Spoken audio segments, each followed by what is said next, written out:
Welcome to this week's Dr. No Newsmaker interview, sponsored by RP Cushing Recruitment and produced by Research Talk Podcasts. This week we're speaking to John Kieron, actually John Victor Kieron, as I found out, who's the Chief Juicer. Surinder, there's no need to get like that. I've tried to hide that for many a year. You know, occasionally these things leak out. Well, this is what happens, John, when you float your company. So congratulations. When it all gets very formal and suddenly your middle name are splashed in front of you. Absolutely. So congratulations, anyway.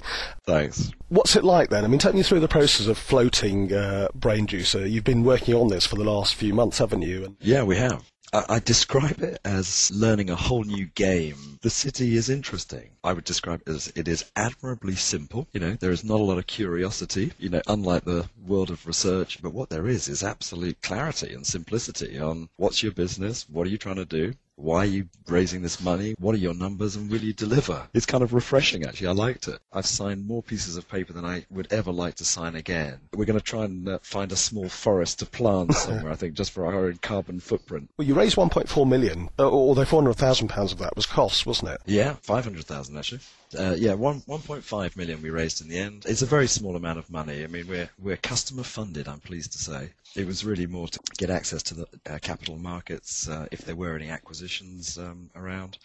And also Unilever Ventures, who own 40% of the company, now have an exit plan. They're not going to exit, you know, for at least a year or more, even then over time. I mean, you were actually oversubscribed, so clearly there's quite a bit of demand and appeal. Yeah. I mean, take me through some of the reactions when you actually went visiting some of these investors. Well, the way it works is, I think with a big flotation, you do possibly 2 weeks' worth of marketing. We just did a week, and we saw 20 institutions, and basically you take your presentation, you have 30 minutes, maybe 40 minutes. You know, you go through your story. The lawyers have to agree every single statement, and it has to be third-party verified. So it's quite good. There's no room for any usual marketing frippery and fluffery, I guess. And basically, you pitch your story. They ask you some pretty, you know, numbers-related questions, as you can imagine. And then that's it. You find out a few days later whether they send in an order. I mean, you've got a valuation now of £15 million. No, so we floated at 12 million. But yeah, we started at £1.08, and we are now £1.37.5. I'm trying not to become addicted to watching the share price. You are very ambitious. You know, we're tiny in the scheme of market research companies, and we want to be one of the top 5. Not top 5 online, top 5 research companies. And I think that's going to take quite a while. The mission is not to get bought by WPP along the way.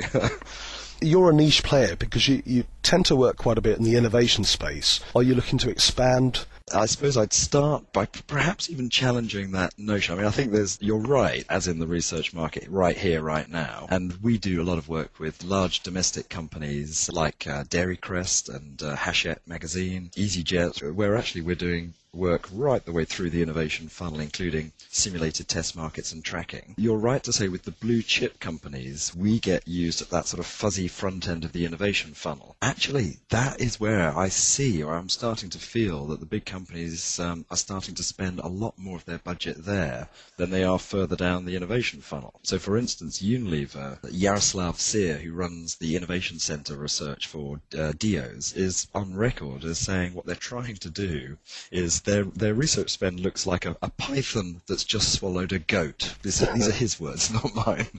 They spend not a lot at the beginning. They spend a lot of stuff validating, you know, at every stage, and then not a lot at the end. And he is starting to get buy-in internally for basically pushing the goat further down towards the front of the innovation funnel, so that the money should really be spent up front, understanding, learning, exploring, creating, co-creating, you know, with consumers. And if you do that well and you do that right, his argument is that you don't need to spend nearly as much money doing validation because you know you're on the right track. And therefore, at the moment, there are not many techniques in that space between focus groups, which Laffey from P&G has, you know, damned recently and said, you know, focus groups, the mirror is a wall, so that they're getting quite a hard time. There's not much else. Ethnography is obviously booming, and I think that's terrific. And so I think there's a space for a big global player at the fuzzy front end of the innovation funnel. Are you 100% committed to online? Yeah. To be a top 5 agency, I would have thought you'd need to employ some sort of traditional techniques. No. The only time we do anything that's offline is Guatemala, South Africa, places where internet penetration's low. We get a fieldwork company to recruit offline, but into an internet cafe. And frankly, we're committed to transferring our technology onto mobile phones. Okay, so what about the next 12 to 18 months? What are the sort of challenges there? As the investors and everyone else, the advisors keep reminding me, we are going to deliver our numbers. Our promised numbers, which we cannot tell. We haven't overpromised, and we're looking forward to next year, building our business in America, in Holland, which is going, great guns, and in the UK. You talked about sort of hitting your numbers. Have you actually given guidance already in the prospectus? No, we don't actually. It's one of the things that's strange, because you go from a venture capital private equity world where everything, of course, is about what you're going to deliver in the future, to the public company sector where it's all about what you have done, and then the analysts basically have a judgment on what they think is likely next year, and so we can give them some guidance, and the market basically then decides, what they think you're worth based on the future, but without knowing what we're really, committing to. No plans for any sort of geographic expansion? Yeah. My prejudice, of course, is China, Eastern Europe, possibly Brazil, Mexico.